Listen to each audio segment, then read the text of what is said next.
Welcome to my YouTube channel. So इस YouTube channel पे हम प्रिपरेशन करेंगे केमिस्ट्री की फॉर असिस्टेंट प्रोफेसर, जो कि अभी हमारा अवेटेड एग्ज़ाम है। सो ये पेपर है 2016 का, असिस्टेंट प्रोफेसर केमिस्ट्री। तो हम आज 10 क्वेश्चन डिस्कस करेंगे। फर्स्ट क्वेश्चन है, जैसे कि आप सबको पता है, टोटल हमें 100 क्वेश्चन आएंगे असिस्टेंट प्रोफेसर के एग्ज़ाम में, जिसमें 80 क्वेश्चन आपके एमएससी लेवल के रहेंगे केमिस्ट्री से, एंड 10 क्वेश्चन आपका एचपीजीके का होगा, और 10 क्वेश्चन आपके नेशनल लेवल जीके के, इंटरनेशनल लेवल जीके के होंगे, इंडिया लेवल के। फर्स्ट क्वेश्चन है, काइनेटिक एनर्जी ऑपरेटर आपसे पूछा है। काइनेटिक एनर्जी हमें पता है ये होता है हाफ mv²। सो इसको हम फर्दर लिख सकते हैं half mv into v। Okay, or further we can write this is half mv²। सो हम इसको m को स्क्वायर बना देते हैं। सो हमें m से मल्टीप्लाई करना पड़ेगा, m से डिवाइड करना पड़ेगा। सो अब हम इसको लिख सकते हैं ऊपर वाले पोर्शन को mv², एंड mv होता है p लीनियर मोमेंटम के इक्वल, तो ये बन जाएगा p²/m। तो p²/2m is also an expression for kinetic energy. So इसमें अब हम, क्योंकि लीनियर मोमेंटम का हमारे पास ऑपरेटर अवेलेबल है थर्मोडायनेमिक्स, स्टैटिस्टिकल थर्मोडायनेमिक्स में, तो ये काइनेटिक एनर्जी फर्दर हो जाएगा, बिकॉज p जो होता है that is minus iota h line by curly del by del x। तो यहाँ पर हम वैल्यू पुट कर सकते हैं 1/2m, एंड ये हो जाएगा this is minus iota h line and curly del by del x इसका होल स्क्वायर। तो आज जब स्क्वायर होगा तो ये क्वांटिटी पॉजिटिव हो जाएगी और सबका ही स्क्वायर लग जाएगा, सबके साथ स्क्वायर लग जाएगा। तो जब इसकी वैल्यू फिर से हम पुट करेंगे, आयोटा होता है √-1, तो अपॉन स्क्वायरिंग ये हो जाएगा -1, I² विल बी -1। तो ये हो जाएगा minus h line square by 2m del square by del x²। So ये है आपका ऑप्शन नंबर डी। अगला क्वेश्चन है second, strength of solution does not depend on temperature. So ये बेसिक सा क्वेश्चन है।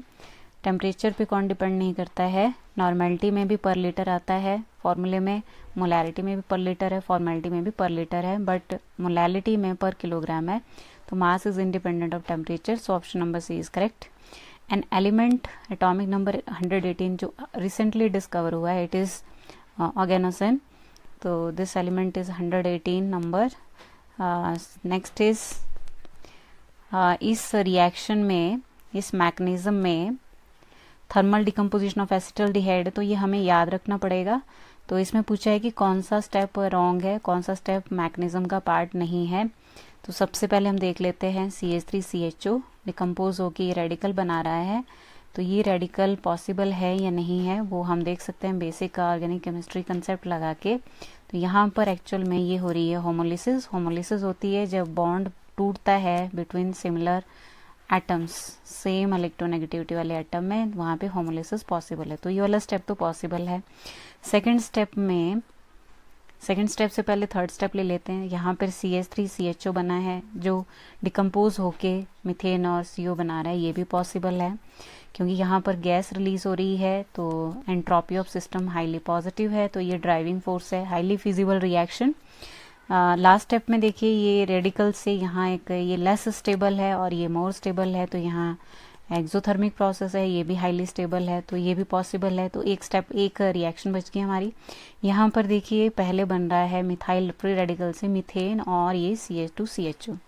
तो ये रिएक्शन देखिए यहाँ पर ये एब्स्ट्रैक्ट कर रहा है अल्फा हाइड्रोजन को। No doubt it is acidic, in fact it is acidic. तो होमोलिसिस तो नहीं होने वाला है यहाँ पर हेटेरोलिसिस पॉसिबल है, क्योंकि ऑलरेडी ये बॉन्ड पेयर जो है कार्बन के नज़दीक में है, तो ये अल्फा हाइड्रोजन तो एसिडिक होते हैं, तो H फ्री रेडिकल फॉर्म में नहीं जाने वाले। और अगर चला भी गया तो जो H फ्री रेडिकल बन रहा है वो हाईली अनस्टेबल है, क्योंकि ये कार्बन जिस पे आपका फ्री रेडिकल आया है वो कार्बन एक ऐसे कार्बन से अटैच्ड है जो हाईली इलेक्ट्रॉन विड्रॉइंग नेचर का है। तो इलेक्ट्रॉन डेंसिटी विड्रॉ करेगा, जिससे ये हाईली अनस्टेबल स्पीशीज होगी, तो ये एग्जिस्ट नहीं कर पाएगी, ये नहीं बनेगा। ओके, तो यहाँ पर जो राइट ऑप्शन है जो कि पार्ट नहीं हो सकता मैकेनिज्म का, that is part B. Next question में पूछा है कि कौन सा रिएक्शन स्यूडो यूनिमोलिकुलर नहीं है। स्यूडो यूनिमोलिकुलर के लिए कंडीशन है कि आपका एक रिएक्टेंट एक्सेस में प्रेजेंट होना चाहिए। यूजुअली हाइड्रोलिसिस रिएक्शन सारे के सारे हमारे इस कैटेगरी में आते हैं, प्रोटिक सॉल्वेंट के प्रेजेंस में और एसिड कैटालाइज्ड हो तो वो रिएक्शन हमारे स्यूडो यूनिमोलिकुलर रिएक्शंस होते हैं। तो अगर आप देखेंगे ऑप्शंस तो यहाँ एलिमिनेशन हम कर सकते हैं। देखिए जो ऑप्शन नंबर सी है इसमें एसिड कैटालिस्ट है, ये भी एसिड कैटालिस्ट है, तो ये वाले ऑप्शन नहीं हो सकते, तो ये एलिमिनेट हो गए। हमारे पास 2 ऑप्शन बच गए। 2 ऑप्शन में यहाँ पे ये मिसप्रिंटिंग है, ये यहाँ पर होना चाहिए एसिटिक एसिड, जो साइड प्रोडक्ट है दैट इज एसिटिक एसिड। तो यहाँ पर प्रोटॉन जो ये सॉल्वेंट एक्ट कर रहा है, सो यहाँ ऑप्शन नंबर ए आपका स्यूडो यूनिमोलिकुलर रिएक्शन नहीं होगा, क्योंकि ये कंसंट्रेशन पे डिपेंड करेगा दोनों की ही। लेकिन बी ऑप्शन में क्योंकि हाइड्रोलिसिस है, वाटर हम ले रहे हैं सॉल्वेंट, तो it is present in excess, तो this is again a pseudo unimolecular reaction. ये स्यूडो यूनिमोलिकुलर रिएक्शन ही है, तीनों ये स्यूडो यूनिमोलिकुलर। नेक्स्ट है कि कौन सा इक्वेशन आपका थर्मोडायनेमिक इक्वेशन ऑफ स्टेट है। तो हमारे पास ये डिफरेंट रिएक्शन है, 2 इक्वेशन हमारी थर्मोडायनेमिक इक्वेशन ऑफ स्टेट होती हैं। फर्स्ट है internal pressure, that is del U by del V at constant T, this is equal to T del P by में del T at constant V minus P। ठीक है, ये first equation of state है thermodynamic, and second है del H by del P at constant T, this is equal to minus T del V by del T at constant P minus plus V। Okay, तो ये 2 equation हमारी equation of state होती हैं। तो यहाँ पर clear है, देखिए ये जो है सबसे पहले हेल्महोल्ट्ज एनर्जी है, तो we know that del A is equal to del E minus T delta S। तो यहाँ डेल्टा S की value in terms of delta A put की है, तो ये वाला आंसर नहीं हो सकता है। ये डेल्टा G की इक्वेशन है, del G होता है del H minus T del S, तो ये फर्दर इक्वेशन ऑफ स्टेट नहीं है। हमारे पास 2 इक्वेशन बच गई हैं। यहाँ पर अगर ये सी ऑप्शन आप देखें तो ये है del T by del P, ये आपका है Joule Thomson coefficient. Joule Thomson coefficient है ये। 2 कोएफिशिएंट हमारे पास हैं, एक है Joule Thomson coefficient, mu JT इसको बोलते हैं, ये होता है del T by del P at constant H, और एक होता है हमारे पास जूल कोएफिशिएंट, और ये होता है del T by del V at constant U। तो इनकी जो वैल्यू होती है, इनका अपना एक्सप्रेशन होता है, this is -1 by Cp, and यहाँ पर del H by del P at constant T, और यहाँ पर होता है -1 by Cv del V del U by del V at constant T। तो ये आपका इंटरनल प्रेशर आ गया, ये इंटरनल प्रेशर आ गया, ये फर्स्ट इक्वेशन ऑफ स्टेट आ गई, ये सेकंड इक्वेशन ऑफ स्टेट से हम वैल्यू पुट कर सकते हैं। बट ये जो इक्वेशन बनता है, these are not thermodynamic equation of state, तो सी ऑप्शन भी आपका नहीं हो सकता है।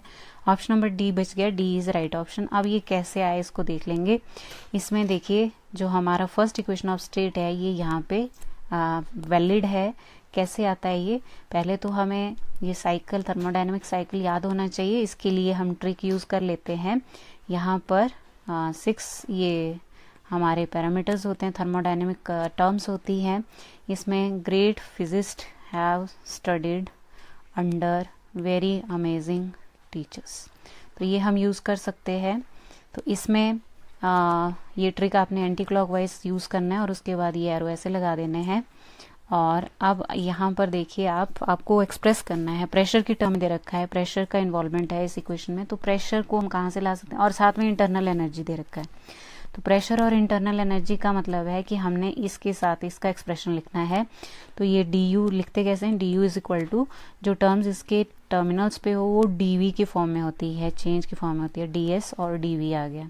ठीक है, अब बीच में साइन कौन सा आएगा, जैसे ये s जो है कनेक्टेड है t से, तो टी डी एस आएगा, वैसे ही v कनेक्टेड है p से, तो इसके साथ p आएगा। अब साइन कैसे लेना है, जो आपने बिना d के लिया है, अगर वो एरो के साथ है, एरो के ऊपर है, तब तो वो पॉजिटिव आएगा। जैसे t जो है एरो के ऊपर है तो इसका पॉजिटिव रहेगा साइन, जबकि जो p है वो एरो के टेल पे है तो इसका नेगेटिव होगा। तो ये एक्सप्रेशन आया।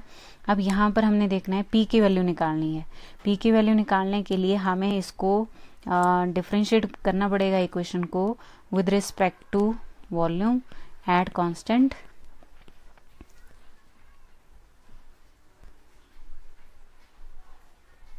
with respect to volume at constant temperature.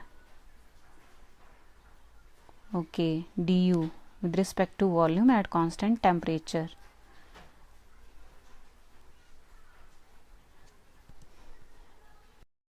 इसमें डी ऑप्शन कैसे करेक्ट है, क्योंकि हमारे पास इंटरनल प्रेशर होता है del E by del V at constant T is equal to T del P by del T at constant v minus p।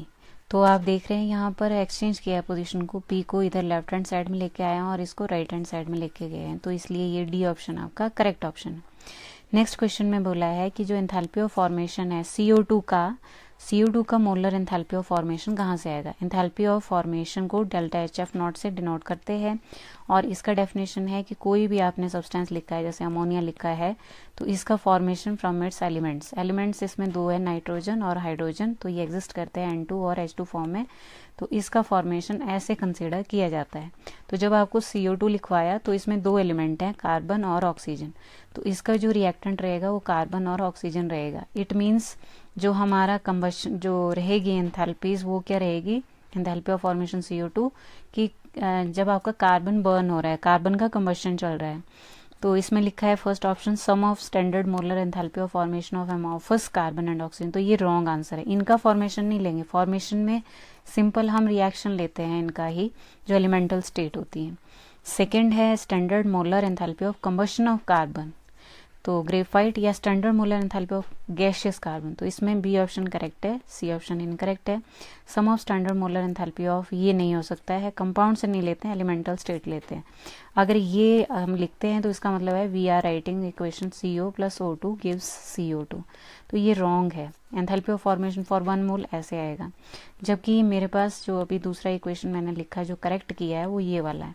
तो elemental stage यहाँ पर है, ये दोनों ही एलिमेंटल स्टेट में प्रेजेंट है जो रिएक्टेंट है, but this is not an element, this is a compound, ये एक कंपाउंड है, इसलिए option number B is correct. Next है कि जो एक ऐसा सिस्टम सेलेक्ट करिए जो एक्सचेंज करता है एनर्जी बट मैटर एक्सचेंज नहीं करता है, तो ये हमारा क्लोज सिस्टम होता है। जब कोई सिस्टम क्लोज्ड होता है, हमने ढक्कन दे के रखा है किसी चीज़ को, तो उसमें एनर्जी एक्सचेंज हो सकती है, चाय ठंडी हो सकती है, कप बंद किया हुआ है, लेकिन जो चाय के अंदर का क्वांटिटी है, चाय है, उसका वॉल्यूम है, वो चेंज नहीं होगा। नेक्स्ट है जो नर्स्ट हीट थ्योरम है, उसमें करेक्ट स्टेटमेंट ढूंढिए। जो नर्स्ट हीट थ्योरम है ये आपका बेसिस है थर्ड लॉ ऑफ थर्मोडायनेमिक्स का। तो थर्ड लॉ ऑफ थर्मोडायनेमिक्स बोलता है कि जो एंट्रोपी ऑफ सिस्टम है वो एक स्टेज पे जाके 0 हो जाती है किसी भी क्रिस्टलाइन सॉलिड की, और वो कौन सा कंडीशन है, it is absolute temperature, that is 0 kelvin.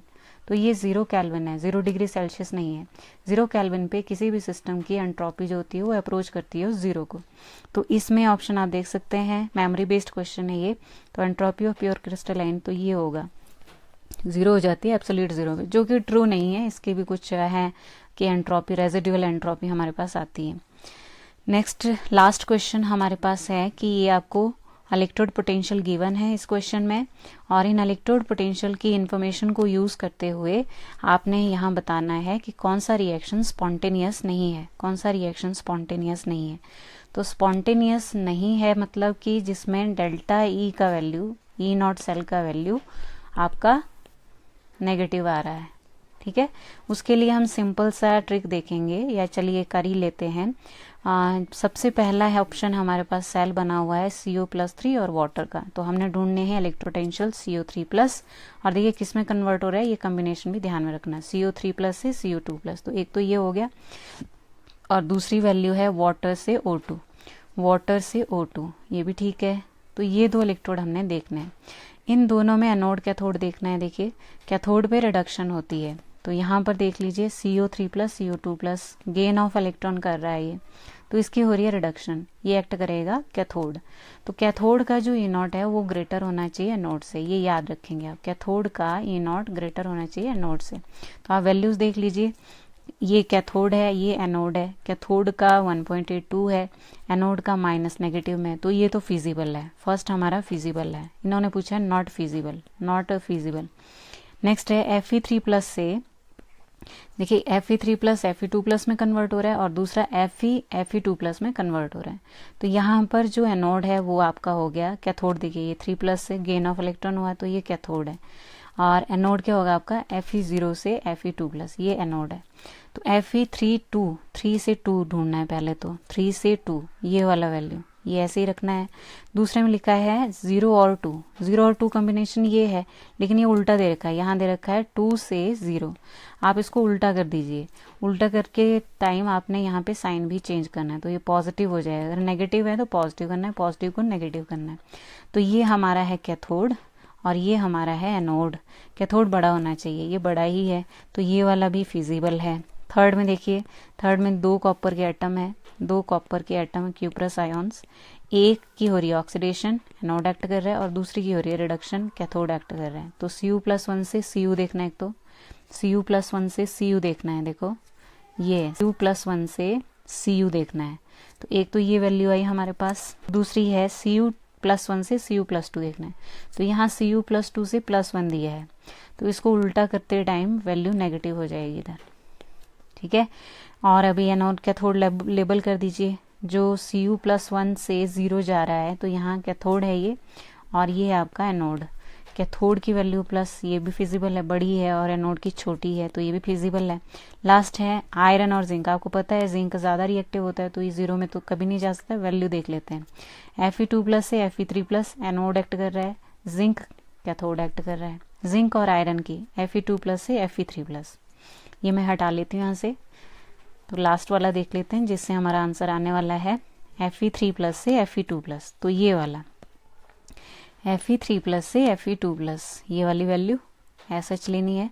और जिंक 2+ से जिंक, ये तो ये बोल रहा है कि ये जो जिंक है ये आपका कैथोड है। कैथोड की वैल्यू है नेगेटिव में, एनोड की वैल्यू पॉजिटिव में, और आपने बोला कि cathode is less than E0 of cathode is less than E0 of anode, तो जो कि पॉसिबल नहीं है, तो ये रिएक्शन फिजिबल नहीं है। Right option is D option. बाकी आपके फिजिबल हैं, बाकी ऑप्शन बिल्कुल फिजिबल हैं। तो इतना काफ़ी आज के लिए। आगे हम डिस्कस करेंगे remaining questions. Thank you so much.